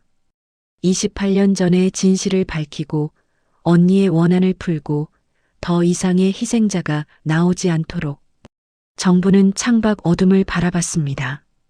언니, 이제 곧 끝낼 수 있을 것 같아요. 다음 날 아침 정부는 평소처럼 호텔에 출근했습니다. 하지만 마음속은 어제와 전혀 달랐죠. 강서영과 함께 세운 계획이 머릿속에서 맴돌고 있었습니다. 계획은 단순했습니다. 강서연이 다시 건강 악화를 연기하고 박 비서실장이 또다시 의심스러운 약을 건네도록 유도하는 것이었죠. 그 순간을 포착하면 결정적 증거가 될 터였습니다. 정분 씨, 오늘은 30층 객실 담당이에요. 조장이 업무를 배정했습니다. 정부는 고개를 끄덕이고 청소 도구를 챙겼습니다. 평범한 하루가 시작되는 것처럼 보였지만 그녀의 주머니 속에는 작은 녹음기가 들어 있었습니다. 강서연이 건네준 것이었죠. 혹시 모를 상황에 대비하세요. 박 실장이 뭔가 말한다면 증거가 될 수 있습니다. 강서연의 말이 떠올랐습니다. 정부는 녹음기를 만지작거리며 엘리베이터에 올랐습니다. 30층 복도를 지나는데 누군가 뒤에서 불렀습니다. 김정분 씨. 돌아보니 박 비서실장이었습니다.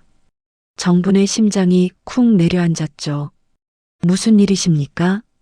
잠깐 이야기 좀 합시다. 박 실장이 빈 객실 쪽을 가리켰습니다. 정부는 주저했지만 거절할 수 없었습니다. 그를 따라 32호실로 들어갔죠. 문이 닫히자 박 실장이 정분을 향해 다가섰습니다. 그의 눈빛이 날카로웠습니다. 어제 회장님과 무슨 이야기를 나누셨습니까? 그냥 안부 여쭤봤을 뿐입니다. 거짓말하지 마세요. 회장님 댁에 갔다 왔죠? 정부는 당황했습니다. 어떻게 알았을까요? 그녀를 미행한 걸까요? 회장님께서 부르셔서 갔습니다. 그게 뭐가 문제입니까? 당신이 쓸데없는 것에 끼어들면 문제가 됩니다. 박 실장이 한 걸음 더 다가섰습니다.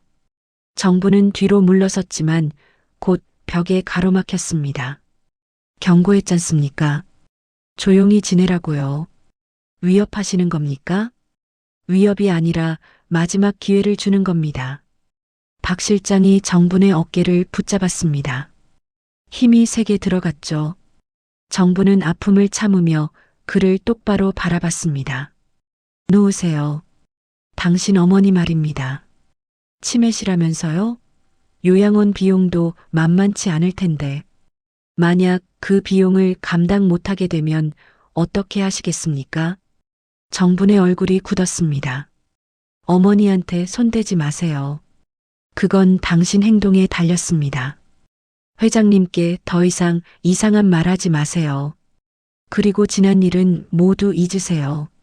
그러면 당신 어머니도 당신도 평화롭게 살 수 있습니다. 박 실장이 손을 놓았습니다. 정부는 어깨를 쓸어내렸습니다. 멍이 들 것 같았죠. 잘 생각하세요. 다음에는 경고로 끝나지 않습니다. 박 실장이 객실을 나갔습니다.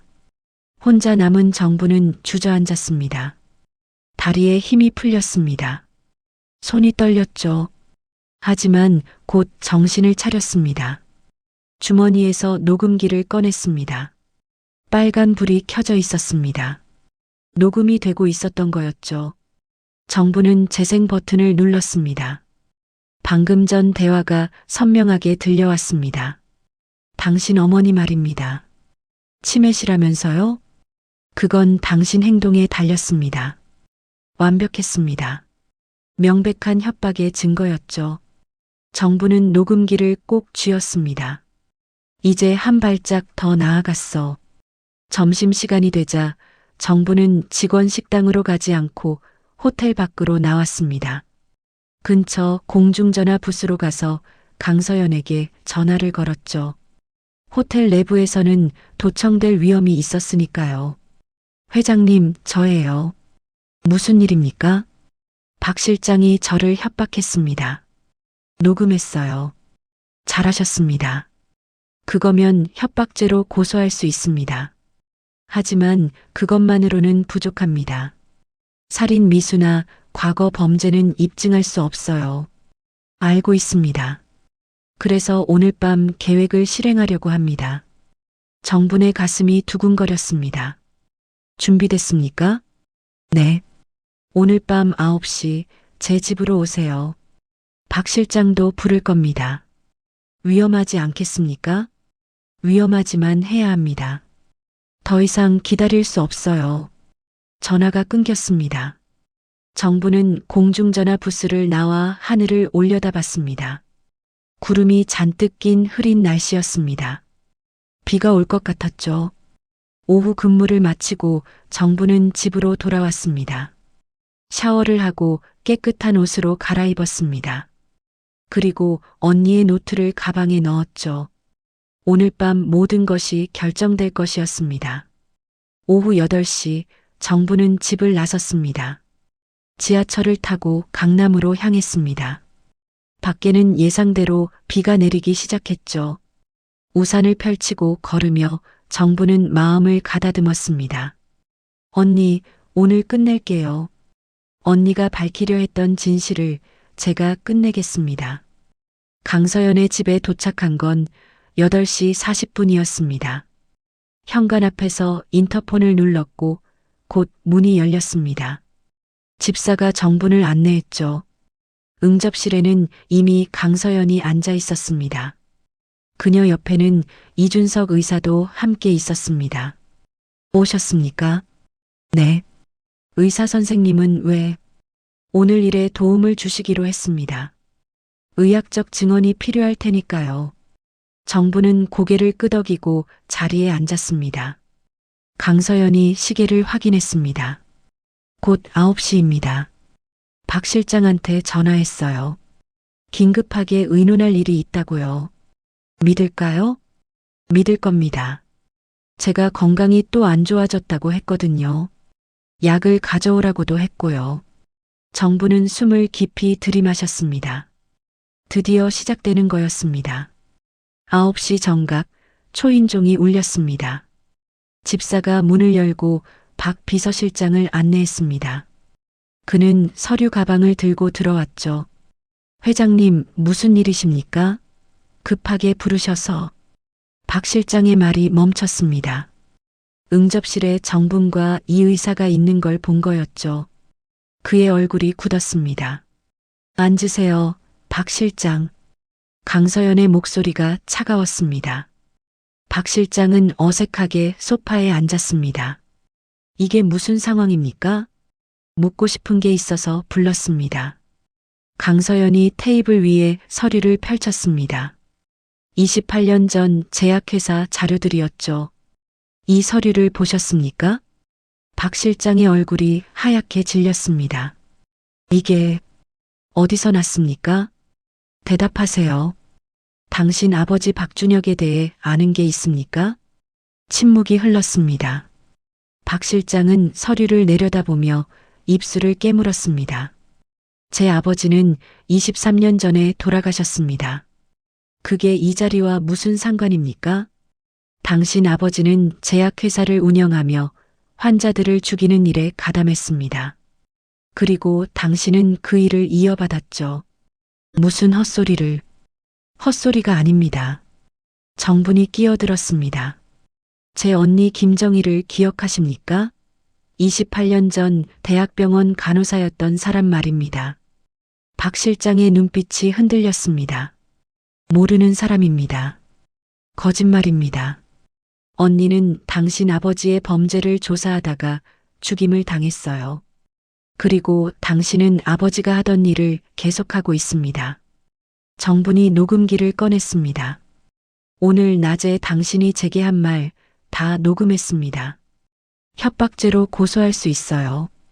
박 실장이 벌떡 일어섰습니다. 이건 함정입니다. 저를 모함하려는. 앉으세요. 강서연이 소리쳤습니다. 박 실장은 주춤하며 다시 앉았죠. 제 남편도 당신이 죽인 겁니까? 강서연의 목소리가 떨렸습니다. 2년 전 제 남편이 심근경색으로 죽었을 때 당신이 그랬습니까? 박 실장은 대답하지 않았습니다. 하지만 그의 침묵이 곧 대답이었죠. 왜입니까? 왜 제 남편을 죽였습니까? 증거가 없습니다. 박 실장이 겨우 입을 열었습니다. 아무리 의심해도 증거가 없으면 아무것도 할 수 없어요. 그리고 그 녹음기도 법정에서 증거로 인정받을지 의문입니다. 그의 말이 맞았습니다. 지금 가진 증거만으로는 부족했죠. 정부는 이를 악물었습니다. 바로 그때였습니다. 강서연이 갑자기 가슴을 움켜쥐며 소파에 쓰러졌습니다. 회장님, 이 의사가 황급히 다가갔습니다. 박 실장도 놀란 표정으로 일어섰죠. 회장님, 괜찮으십니까? 강서연은 힘겹게 숨을 몰아쉬었습니다. 연기였지만 완벽했죠. 약을. 박 실장은 잠시 망설이다가 가방에서 약통을 꺼냈습니다. 정부는 숨을 죽이며 그를 지켜봤습니다. 과연 또다시 그 약을 꺼낼까요? 박 실장이 노란 알약 하나를 꺼냈습니다. 회장님, 진정제입니다. 드세요. 순간 정분이 박 실장의 손을 쳐냈습니다. 알약이 바닥으로 떨어졌죠. 또 그 약입니까? 정분이 소리쳤습니다. 동시에 이 의사가 알약을 주워들었습니다. 이건 프로프라놀롤입니다. 급성 심장 증상에는 절대 투여하면 안 되는 약입니다. 박 실장의 얼굴이 하얗게 질렸습니다. 그는 뒤로 물러섰죠. 실수였습니다. 제가 잘못. 2번이나 같은 실수를 합니까? 강서연이 일어섰습니다. 방금까지의 고통스러운 표정은 온데간데 없었죠. 당신은 고의로 저를 죽이려 했습니다. 제 남편처럼요. 증거가 없다고 했잖습니까? 박 실장이 소리쳤습니다. 하지만 응접실 문이 열리며 2명의 형사가 들어왔습니다. 박동욱 씨 살인 미수 혐의로 체포합니다. 형사 중 한 명이 수갑을 꺼냈습니다. 박 실장은 믿을 수 없다는 표정으로 주변을 둘러봤죠. 이게 무슨 함정이었습니까? 네, 함정이었습니다. 강서연이 차갑게 말했습니다. 당신을 잡기 위한 함정이었어요. 그리고 당신은 완벽하게 걸려들었습니다. 이 의사가 손에 든 알약을 형사에게 건넸습니다. 이게 증거입니다. 그리고 이 방 안에 설치된 카메라가 모든 것을 녹화했습니다. 박 실장은 고개를 돌려 천장을 봤습니다. 작은 카메라가 설치되어 있었죠. 그의 얼굴이 절망으로 일그러졌습니다. 당신은 끝났습니다. 박 실장. 강서연이 말했습니다. 당신 아버지가 저지른 죄, 그리고 당신이 이어받은 죄, 모두 밝혀질 겁니다. 형사들이 박 실장에게 수갑을 채웠습니다. 그는 끌려가면서도 정분을 노려봤죠. 당신 때문에, 제 언니 때문입니다. 정분이 조용히 말했습니다. 언니가 밝히려 했던 진실, 제가 끝냈어요. 박 실장이 끌려나갔습니다. 문이 닫히자 응접실에 정적이 흘렀습니다. 정부는 주저앉았습니다. 긴장이 풀리니 온몸에서 힘이 빠졌죠. 강서연이 정분 옆에 앉았습니다. 고생하셨습니다. 회장님도요. 2 여자는 서로를 바라보며 씁쓸하게 웃었습니다. 승리의 기쁨보다는 긴 싸움이 끝났다는 안도감이 컸습니다. 밖에서는 여전히 비가 내리고 있었습니다. 빗소리가 창문을 두드렸죠. 정부는 창밖을 바라보며 생각했습니다. 언니, 이제 편히 쉬세요. 언니가 하려던 일 제가 끝냈어요. 긴 밤이 지나가고 있었습니다. 다음 날 아침 서울은 어젯밤 비로 깨끗이 씻긴 듯 맑았습니다. 정부는 강서연의 집 게스트룸에서 하룻밤을 보낸 뒤 늦은 아침에 일어났죠. 창밖으로 햇살이 따스하게 들어왔습니다. 식당으로 내려가자 강서연이 이미 자리에 앉아 신문을 읽고 있었습니다. 잘 주무셨습니까? 네, 회장님. 오랜만에 편히 잤습니다. 정분이 자리에 앉자 집사가 아침 식사를 내왔습니다. 죽과 반찬들이었죠. 정부는 조심스럽게 수저를 들었습니다. 오늘 아침 뉴스에 났습니다. 강서연이 신문을 정분에게 보여줬습니다. 일면에 큰 기사가 실려 있었죠. 대기업 비서실장, 회장 살해 미수 혐의로 긴급 체포. 28년 전 제약회사 범죄와의 연관성 수사 착수. 정부는 기사를 읽었습니다. 박동욱의 체포 소식, 그의 아버지 박준혁과의 연결고리, 과거 의문사 사건들의 재조사 가능성까지 상세히 보도되어 있었습니다. 경찰에서 28년 전 사건들을 다시 조사하겠다고 합니다. 당신 언니 사건도 포함해서요. 강서연의 말에 정분의 눈시울이 붉어졌습니다. 정말 언니의 억울함이 풀릴 수 있을까요? 그렇게 될 겁니다. 최영수 선생님께서도 증인으로 나서기로 하셨고요. 28년 전 자료들이 모두 증거가 될 겁니다. 정부는 고개를 숙였습니다. 눈물이 뚝뚝 떨어졌죠. 28년 동안 품어온 슬픔과 분노가 한꺼번에 쏟아져 나왔습니다. 울어도 괜찮습니다. 강서연이 정분의 손을 잡았습니다. 참지 마세요. 당신은 충분히 힘들었어요. 정부는 한참 동안 울었습니다. 강서연은 말없이 그녀의 손을 잡고 있었죠. 두 여자는 그렇게 아침 햇살 아래 함께 있었습니다. 오후가 되어 정부는 요양원으로 향했습니다. 어머니를 뵈어야 했으니까요. 버스를 타고 강북구 요양원에 도착했을 때는 오후 2시쯤이었습니다. 어머니, 정분이 병실로 들어가자 어머니가 반갑게 웃으셨습니다. 정분이 왔구나. 오늘은 일찍 왔네? 네, 어머니. 오늘은 좀 일찍 끝났어요. 정부는 어머니 옆에 앉았습니다. 어머니의 손을 잡았죠.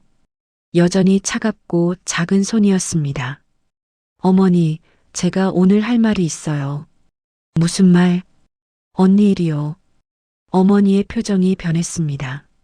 슬픔이 스쳤죠. 정이 말이니? 네.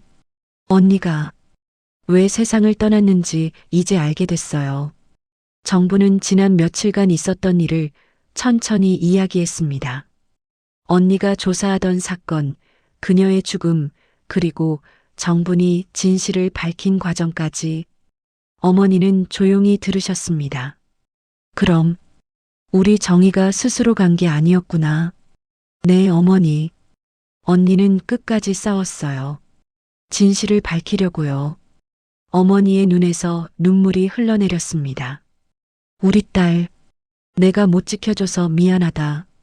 아니에요, 어머니. 어머니 잘못이 아니에요.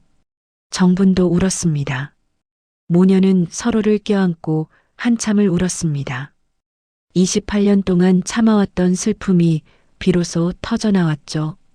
이제 정희도 편히 쉴 수 있겠구나. 어머니가 중얼거렸습니다. 네. 언니 이제 편히 쉴 수 있을 거예요. 그날 저녁 정부는 집으로 돌아왔습니다. 작은 원룸이었지만 오늘따라 포근하게 느껴졌죠. 그녀는 언니의 노트를 꺼내 마지막 페이지를 펼쳤습니다.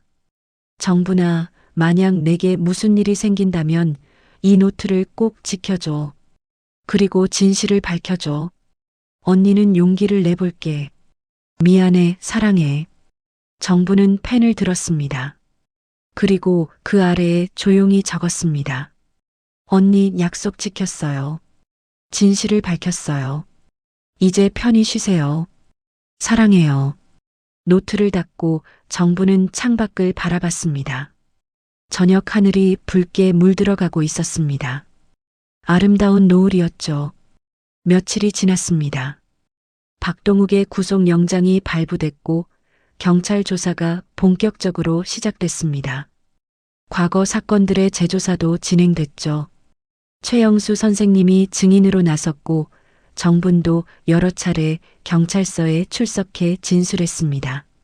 그 과정에서 놀라운 사실들이 드러났습니다. 박동욱은 아버지가 죽은 후 그가 남긴 명단과 수법을 이용해 계속 범죄를 저질러 왔던 것이었죠.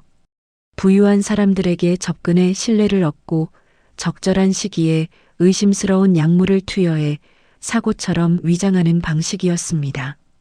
강서연의 남편도 그렇게 목숨을 잃었다는 게 밝혀졌습니다. 당시 부검이 제대로 이루어지지 않아 증거는 부족했지만 정황상 박동욱의 범행이 확실했죠. 추가 피해자가 더 있을 것으로 추정됩니다. 담당 형사가 정분에게 말했습니다. 지난 10년간 의문사로 처리된 사건들 중 박동욱과 연관된 케이스가 최소 5건 이상입니다. 모두 재조사하고 있습니다. 정부는 가슴이 먹먹했습니다. 자신이 조금만 더 빨리 알았더라면 그 사람들을 구할 수 있었을까요? 자책하지 마세요. 강서연이 위로했습니다. 정분과 강서연은 이제 자주 만났습니다. 함께 차를 마시고 이야기를 나누며 서로를 이해해갔죠. 당신 덕분에 더 이상의 피해자가 나오는 걸 막았어요. 그것만으로도 충분합니다. 하지만 과거는 바꿀 수 없습니다. 우리가 할 수 있는 건 미래를 바꾸는 것뿐이에요. 강서연의 말이 맞았습니다. 정부는 고개를 끄덕였죠. 한 달이 지났습니다. 박동욱의 재판이 시작됐습니다. 정분과 강서연은 법정에 증인으로 출석했죠. 방청석은 기자들과 시민들로 가득했습니다. 재판장에 끌려온 박동욱은 초췌해 보였습니다. 수갑에 채워진 손이 떨리고 있었죠. 그는 정분을 보며 씁쓸한 표정을 지었습니다. 피고인, 최후 진술하시겠습니까? 판사가 물었습니다. 박동욱은 천천히 일어섰습니다. 저는 아버지를 원망했습니다. 그의 목소리가 떨렸습니다. 아버지는 범죄자로 감옥에 갔고 우리 가족은 비난받았습니다. 어머니는 그 충격으로 세상을 떠나셨고 저는 혼자 남았죠. 하지만 아이러니하게도 저는 결국 아버지와 같은 길을 걸었습니다. 방청석이 술렁였습니다. 처음에는 복수였습니다. 저를 무시하고 짓밟았던 사람들에게 똑같이 갚아주고 싶었어요. 하지만 어느 순간부터는 그냥 습관이 됐습니다. 사람을 죽이는 게 일상이 됐죠. 박동욱이 고개를 숙였습니다. 변명할 생각은 없습니다. 저는 제가 저지른 죄의 대가를 치러야 한다는 걸 압니다. 다만 한 가지, 김정분 씨, 그가 정분을 바라봤습니다. 당신 언니를 죽인 건 제가 아닙니다. 아버지였어요.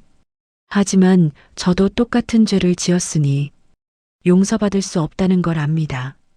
정부는 그를 바라봤습니다. 분노보다는 슬픔이 느껴졌습니다. 이 사람도 결국은 희생자였던 걸까요? 아니, 그래도 변명이 될 수는 없었습니다. 재판은 계속됐습니다. 증거들이 제시됐고 증인들이 진술했죠. 최영수 선생님은 28년 전의 기록을 상세히 설명했고 이준석 의사는 의학적 소견을 밝혔습니다. 피고인 박동욱에게 살인 미수, 살인 교사, 협박 등의 혐의로 징역 25년을 선고합니다. 판사의 판결이 떨어졌습니다. 방청석에서 함성이 터져나왔죠. 정부는 조용히 눈을 감았습니다. 끝났어. 정말로 끝났어. 법정을 나선 정부는 복도에서 강서연을 만났습니다. 이제 정말 끝났네요. 네. 긴 싸움이었습니다. 두 사람은 법원 계단을 내려갔습니다. 밖에는 기자들이 몰려 있었지만 경호원들이 막아섰죠. 김정분 씨, 소감 한 말씀 해주시죠. 회장님, 오늘 판결에 대해 어떻게 생각하십니까? 기자들의 질문이 쏟아졌습니다. 정부는 잠시 망설이다가 마이크 앞에 섰습니다. 제 언니 김정희는 28년 전 진실을 밝히려다 목숨을 잃었습니다. 오늘 판결로 언니의 억울함이 조금이나마 풀렸으면 좋겠습니다. 정분의 목소리가 떨렸습니다. 그리고 같은 일을 겪으신 다른 유족분들께도 위로가 되길 바랍니다.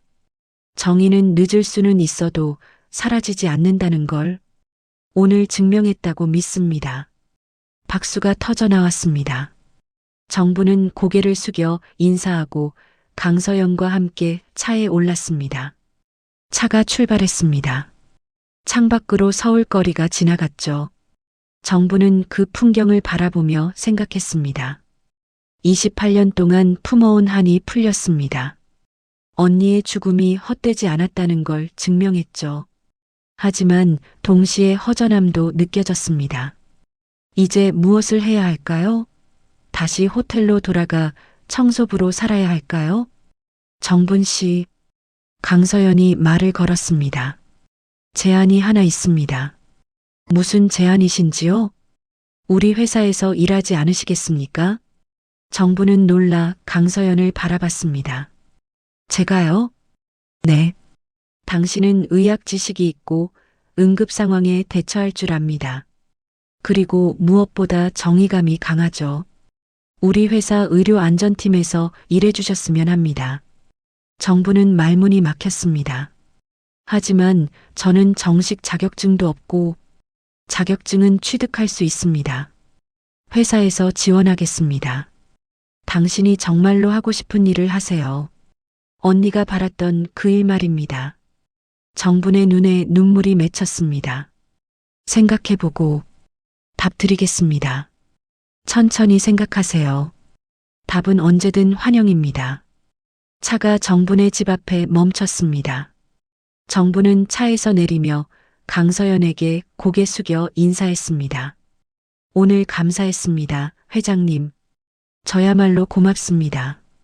당신이 아니었다면 저도 남편의 진실을 모른 채 살았을 겁니다. 차가 떠났습니다. 정부는 집으로 들어가 언니의 노트를 펼쳤습니다. 그리고 마지막 페이지를 다시 읽었죠. 정부나 진실을 밝혀줘. 정부는 미소 지었습니다. 언니, 저 이제 새로운 시작을 해볼게요. 언니가 하려던 그 일 제가 계속할게요. 창밖으로 저녁 햇살이 들어왔습니다. 따스하고 부드러운 빛이었죠. 새로운 시작의 빛이었습니다. 석 달이 지났습니다. 계절은 어느새 초여름으로 접어들고 있었죠. 정부는 더 이상 호텔 청소부가 아니었습니다. 강서연의 제안을 받아들여 회사의 의료안전팀에서 일하기 시작했으니까요. 처음 한 달은 교육기간이었습니다.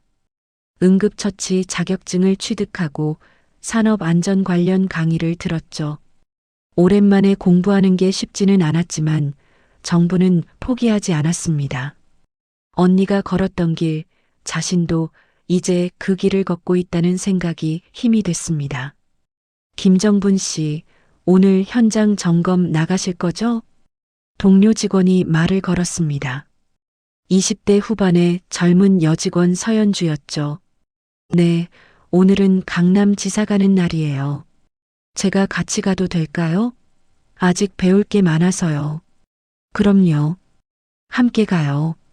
두 사람은 회사 차를 타고 강남으로 향했습니다. 창밖으로 서울거리가 지나갔죠. 예전에 버스와 지하철을 타고 다니던 것과는 사뭇 다른 풍경이었습니다. 이게 꿈은 아닐까? 가끔 정부는 자신의 삶이 믿기지 않았습니다. 불과 석 달 전만 해도 청소부로 하루하루를 근근히 살아가던 자신이 이제는 회사 직원으로 정장을 입고 출근하고 있다니 말이죠. 강남지사에 도착한 정부는 건물 내부를 점검하기 시작했습니다. 소화기 배치 상태, 비상구 표시, 구급함 구비 여부 등을 꼼꼼히 확인했죠. 여기 구급함에 심장 관련 약물이 있네요. 연주가 물었습니다. 정분이 다가가 확인했습니다. 이건 니트로글리세린입니다. 협심증 발작 시에 쓰는 약이죠. 하지만 함부로 투여하면 안 됩니다. 반드시 의료진의 지시를 받아야 해요. 그럼 이건 빼야 하는 거 아닌가요? 네. 일반 구급함에는 적합하지 않습니다. 보고서에 적어두겠습니다. 정부는 꼼꼼히 메모를 했습니다. 이런 작은 실수 하나가 누군가의 생명을 위협할 수 있다는 걸 그녀는 너무나 잘 알고 있었으니까요. 점검을 마치고 회사로 돌아온 건 오후 5시였습니다. 정부는 보고서를 작성하고 팀장에게 제출했죠. 수고하셨습니다. 김정분 씨, 요즘 일 적응은 잘 되시나요? 팀장이 물었습니다. 네, 많이 배우고 있습니다. 좋습니다. 다음 주에 전 직원 대상 응급처치 교육이 있는데 김정분 씨께서 강사로 나서주시면 좋겠습니다. 제가요? 네. 실제 경험도 있으시고 지식도 풍부하시니까요. 직원들한테 큰 도움이 될 겁니다. 정부는 잠시 망설이다가 고개를 끄덕였습니다. 알겠습니다. 준비해 보겠습니다. 퇴근길 정부는 요양원으로 향했습니다. 어머니를 뵈러 가는 일과였죠. 예전과 달리 이제는 요양비 걱정을 하지 않아도 됐습니다. 회사 급여가 훨씬 높았고 강서연이 개인적으로 요양비 일부를 지원해 주기도 했으니까요. 어머니, 병실로 들어가자 어머니가 반갑게 맞아주셨습니다. 요즘 들어 어머니 상태가 많이 좋아졌습니다. 규칙적인 치료와 영양 관리 덕분이었죠. 정분이 왔구나. 오늘도 일하고 왔어? 네, 어머니. 오늘은 강남 쪽 점검하러 갔다 왔어요. 우리 딸 대견하다. 이제 정식 직장인이네. 어머니가 정분의 손을 잡으셨습니다. 정희도 하늘에서 기뻐하겠구나. 그러게요. 언니가 제일 좋아했을 것 같아요. 모녀는 함께 저녁을 먹었습니다. 정분이 직접 만들어 온 미역국과 밑반찬들이었죠. 어머니는 맛있게 드셨습니다. 정분아, 너 요즘 얼굴이 밝아졌다. 그래요? 응. 예전에는 항상 걱정스러운 표정이었는데 이제는 편해 보여. 다행이다. 정부는 미소 지었습니다. 어머니 말이 맞았습니다. 자신도 느끼고 있었으니까요. 마음이 한결 가벼워졌다는 걸요. 요양원을 나선 정부는 집으로 가는 대신 한 곳으로 향했습니다. 종로구에 있는 작은 묘지였죠. 언니가 묻혀 있는 곳이었습니다. 비석 앞에 선 정부는 가져온 꽃을 놓았습니다. 하얀 국화였죠. 언니 나예요. 정분이 조용히 말했습니다. 요즘 잘 지내고 있어요. 언니가 하던 일 비슷한 거 하고 있어요. 사람들 안전 지키는 일이요. 바람이 불어왔습니다. 나뭇잎들이 살랑거렸죠. 언니 미안해요. 28년이나 걸렸어요. 그래도 끝까지 해냈어요. 언니가 밝히려던 진실, 제가 밝혔어요. 정분의 눈에서 눈물이 흘러내렸습니다. 이제 편히 쉬세요. 언니 목까지 제가 열심히 살게요. 약속해요. 묘지를 떠나며 정부는 뒤를 한번 돌아봤습니다. 언니의 비석이 저녁 햇살을 받아 빛나고 있었습니다. 일주일 후 전 직원 대상 응급처치 교육이 열렸습니다. 강당에 200여 명의 직원이 모였죠. 정부는 단상에 올라 마이크를 잡았습니다. 안녕하십니까? 의료안전팀 김정분입니다. 떨렸습니다. 이렇게 많은 사람 앞에서 말하는 건 처음이었으니까요. 하지만 정부는 심호흡을 하고 이어갔습니다. 오늘은 응급 상황에서의 대처법에 대해 말씀드리겠습니다. 우리는 언제 어디서 응급 상황을 마주칠지 모릅니다. 그때 당황하지 않고 적절히 대응한다면 누군가의 생명을 구할 수 있습니다. 정부는 준비한 슬라이드를 넘기며 설명했습니다. 심폐소생술, 기도 폐쇄 시 대처법, 출혈 시 지혈법 등을 차근차근 설명했죠. 그리고 한 가지 중요한 것이 있습니다. 바로 약물에 대한 지식입니다. 정부는 약물 사진을 띄웠습니다. 응급 상황에서 잘못된 약을 투여하면 오히려 상황이 악화될 수 있습니다. 반드시 전문가의 지시를 따라야 합니다. 강의는 2시간 동안 이어졌습니다. 직원들은 집중해서 들었고 실습 시간에는 적극적으로 참여했죠. 강의를 마치고 내려온 정분에게 여러 직원이 다가와 감사 인사를 했습니다. 정말 유익한 강의였습니다.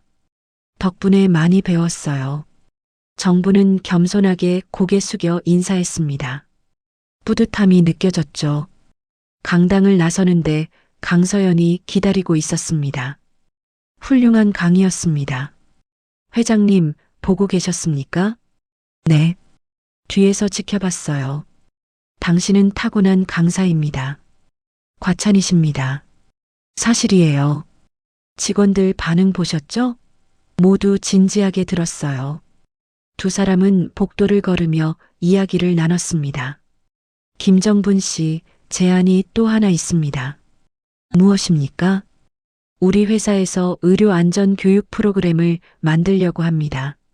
전국 지사와 협력 업체들을 대상으로요. 그 프로그램의 책임자로 당신을 생각하고 있습니다. 정부는 깜짝 놀랐습니다. 제가 그런 큰 일을 할 수 있습니다. 당신은 지식도 있고 경험도 있고 무엇보다 진심이 있어요. 생각해보고 답 주세요. 강서연이 미소 지으며 말했습니다. 정부는 고개를 끄덕였죠. 그날 밤 집으로 돌아온 정부는 창밖을 바라봤습니다. 서울의 야경이 반짝이고 있었습니다. 언니가 살았던 도시, 자신이 평생 살아온 도시였죠. 언니, 제가 잘하고 있는 거 맞죠? 정부는 혼잣말처럼 중얼거렸습니다. 대답은 없었지만 마음속 깊은 곳에서 언니의 목소리가 들리는 것 같았습니다. 잘하고 있어, 정부나. 넌 정말 잘하고 있어. 정부는 미소 지었습니다. 그리고 책상 앞에 앉아 노트를 펼쳤습니다. 새로운 교육 프로그램 기획안을 작성하기 시작했죠. 밤이 깊어갔습니다. 하지만 정분의 방에는 여전히 불이 켜져 있었습니다. 63살의 나이에 시작한 새로운 도전이었지만 정부는 두렵지 않았습니다. 언니가 함께 있다는 걸 알고 있었으니까요. 한 달 후 의료 안전 교육 프로그램이 정식으로 출범했습니다. 정부는 프로그램 책임자로서 전국을 돌아다니며 교육을 진행했죠. 서울, 부산, 대구, 광주. 어디를 가든 직원들의 반응은 뜨거웠습니다. 선생님 덕분에 실제로 사람 살렸어요. 한 직원이 정분에게 달려와 말했습니다. 어떻게 된 일인가요? 지난주에 지하철에서 할아버지 한 분이 쓰러지셨는데 선생님께 배운 심폐소생술로 응급처치했어요. 구급차 올 때까지 버텨서 무사히 병원 가셨대요. 정분의 가슴이 뭉클했습니다. 잘하셨습니다. 정말 훌륭하게 대처하셨어요. 선생님 교육 덕분입니다. 정말 감사해요. 그런 이야기를 들을 때마다 정부는 자신이 하는 일의 가치를 느꼈습니다. 언니가 하려던 일이 이런 거였을까요? 사람들을 살리고 안전을 지키는 일 말이죠. 어느 날 정부는 강서연에게서 전화를 받았습니다. 김정분 씨, 잠깐 만날 수 있을까요? 물론입니다. 언제 어디서 뵐까요? 내일 오후 3시 병원으로 와주시겠어요? 서울중앙대학교 병원입니다. 네, 알겠습니다. 다음 날 정부는 병원으로 갔습니다. 1년 전 강서연이 입원했던 그 병원이었죠. 안내를 받아 올라간 곳은 병원 회의실이었습니다. 회의실 안에는 강서연뿐만 아니라 이준석 의사, 최영수 선생님도 계셨습니다. 무슨 일이십니까? 정분이 물었습니다. 강서연이 미소 지으며 서류 한 장을 건넸죠. 김정희 추모 장학금 설립 계획서입니다. 정부는 서류를 받아들었습니다. 눈을 크게 떴죠. 이게 당신 언니를 기리기 위한 장학금입니다. 의료 분야를 공부하는 어려운 학생들을 지원하려고 합니다. 저와 최영수 선생님 그리고 이준석 선생님이 공동으로 기금을 마련했습니다. 정분의 눈에 눈물이 맺혔습니다. 회장님, 김정희 간호사는 진실을 위해 목숨을 바쳤습니다. 그녀의 정신을 기억하고 더 많은 사람이 그녀처럼 용기 있게 살아가길 바라는 마음입니다. 최영수 선생님이 정분의 손을 잡았습니다. 정의를 잊지 않겠습니다. 우리 모두가 기억할 겁니다. 정부는 더 이상 참을 수 없었습니다. 눈물이 주르르 흘러내렸죠. 기쁨의 눈물이었습니다. 감사합니다. 정말, 정말 감사합니다. 회의실을 나선 정부는 병원 로비에 앉아 한참을 울었습니다. 28년 동안 품어온 모든 감정이 한꺼번에 쏟아져 나왔죠. 슬픔, 분노, 그리움, 그리고 이제는 감사함까지. 언니는 죽지 않았습니다. 사람들의 기억 속에, 그리고 이제는 장학금을 받을 학생들의 미래 속에 살아있을 터였습니다. 정부는 눈물을 닦고 일어섰습니다. 창밖으로 햇살이 쏟아지고 있었습니다. 따스하고 희망찬 빛이었죠. 언니 봤죠? 사람들이 언니를 기억해요. 언니는 헛되이 죽지 않았어요. 정부는 미소 지으며 병원을 나섰습니다. 새로운 하루가 시작되고 있었습니다. 1년이 흘렀습니다. 계절은 다시 한 바퀴 돌아봄이었죠. 벚꽃이 만개한 서울거리는 연분홍빛으로 물들어 있었습니다. 정부는 회사 창가에 서서 밖을 내려다봤습니다. 64세가 된 그녀의 얼굴에는 주름이 더 깊어졌지만 눈빛만은 이전보다 훨씬 밝았습니다. 삶의 무게를 내려놓은 사람의 평온함이 담겨 있었죠. 김정분 팀장님. 뒤에서 누가 불렀습니다. 연주였죠. 이제는 정분의 직속 부하가 된 그녀였습니다. 네, 무슨 일이에요? 오늘 오후에 장학금 수여식이 있다고 하셨죠? 준비물 챙겨드렸습니다. 고마워요. 그런데 수여식이 몇 시였죠? 오후 2시입니다. 서울대학교 간호대학 강당에서요. 정부는 시계를 확인했습니다. 오전 11시. 아직 시간이 있었죠. 점심 먹고 출발하면 되겠네요. 네. 참, 회장님께서도 참석하신다고 하셨어요. 정부는 고개를 끄덕였습니다. 김정의 추모 장학금이 만들어진 지 1년, 오늘이 첫 수여식이었습니다. 간호학과에 재학 중인 어려운 형편의 학생 5명에게 장학금을 전달하는 자리였죠. 점심을 먹고 정부는 서울대학교로 향했습니다. 차로 30분 거리였습니다. 캠퍼스에 도착하니 벚꽃이 만발해 있었죠. 학생들이 봄 햇살 아래 걷고 있었습니다. 언니도 이런 캠퍼스를 걸었겠지. 정부는 언니를 떠올렸습니다. 35년 전 이곳에서 공부하던 22살의 언니를요. 꿈에 부풀어 있었을 그 시절의 언니가 그려졌습니다. 간호대학 강당에 들어서자 이미 많은 사람이 모여 있었습니다. 학생들, 교수들, 그리고 초청 손님들이었죠. 정부는 앞자리로 안내받았습니다. 정분 씨 오셨습니까? 강서연이 다가왔습니다. 그녀도 정장을 단정하게 차려입고 있었죠. 네, 회장님. 오늘 뜻깊은 날입니다. 당신 언니가 기뻐할 거예요. 그러길 바랍니다. 오후 2시 수여식이 시작됐습니다.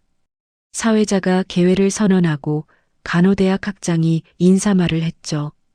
오늘 우리는 김정희 간호사를 기억합니다. 그녀는 진실과 정의를 위해 목숨을 바친 분입니다. 그분의 정신을 이어받아 더 많은 간호사가 배출되길 바라며 이 장학금을 제정하게 됐습니다. 박수가 터져 나왔습니다. 이어서 강서연이 단상에 올랐습니다. 저는 강서연입니다. 1년 전 저는 한 분께 생명을 구했습니다. 강서연이 정분을 바라봤습니다. 김정희 간호사의 동생 김정분 씨입니다. 그분은 의료인도 아니었지만 30년 동안 공부한 지식으로 제 생명을 구해주셨습니다. 그 지식은 언니 김정희 간호사에게서 물려받은 것이었죠. 강서연의 목소리가 떨렸습니다. 김정희 간호사는 환자의 생명을 지키기 위해 싸웠습니다. 그리고 그 대가로 목숨을 잃었죠. 하지만 그분의 정신은 죽지 않았습니다. 동생을 통해 그리고 오늘 이 장학금을 받을 학생들을 통해 계속 살아갈 것입니다. 다시 박수가 울려 퍼졌습니다. 강서연이 단상에서 내려오고 장학금 수여가 시작됐습니다. 첫 번째 학생이 무대에 올랐습니다. 20대 초반의 여학생이었죠. 그녀는 떨리는 목소리로 소감을 말했습니다. 저는 편모스라에서 자랐습니다. 어머니는 식당에서 일하시며 저를 키우셨어요. 간호사가 되고 싶었지만 학비 때문에 포기할 뻔했습니다. 그런데 이 장학금 덕분에 꿈을 계속 이어갈 수 있게 됐습니다. 학생이 눈물을 닦았습니다. 김정희 선배님처럼 훌륭한 간호사가 되겠습니다. 환자의 생명을 지키는 사람이 되겠습니다. 감사합니다. 정분의 눈에서도 눈물이 흘러내렸습니다. 5명의 학생이 모두 비슷한 사연을 가지고 있었습니다. 어려운 환경에서도 포기하지 않고 꿈을 향해 나아가는 젊은이들이었죠. 수여식이 끝나고 다과회가 열렸습니다.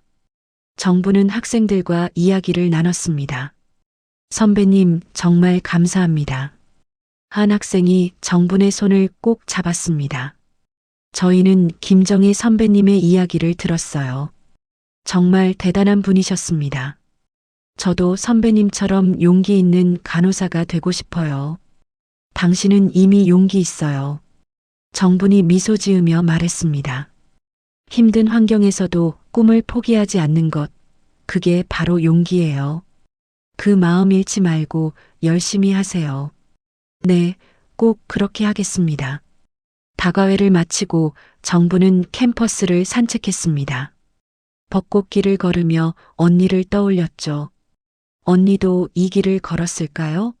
친구들과 웃으며 미래를 꿈꾸며 걸었을까요? 언니, 정분이 혼잣말처럼 중얼거렸습니다.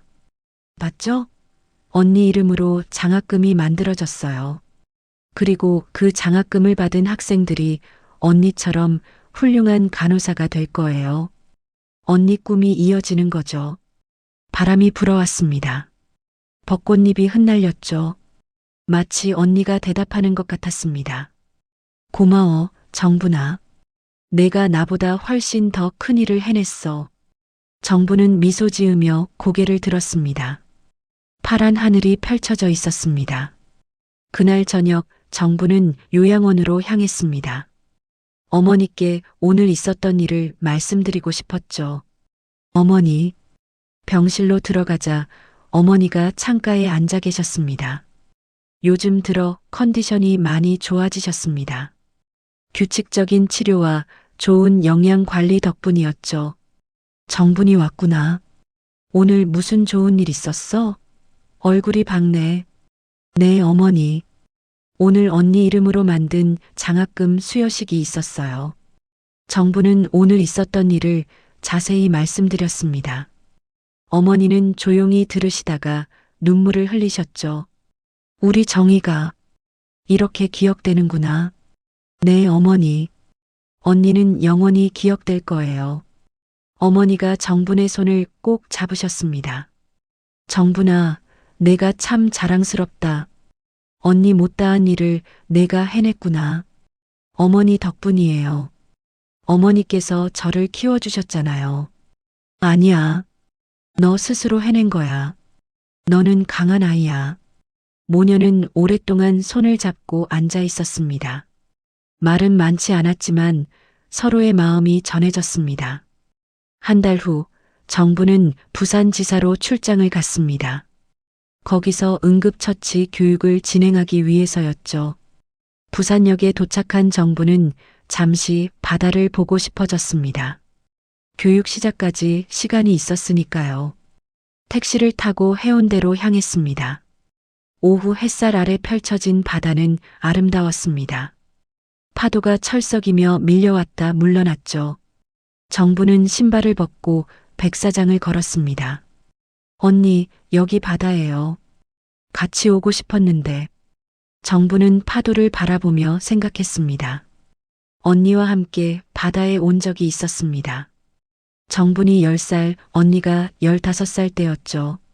가난했지만 행복했던 그 시절이 떠올랐습니다.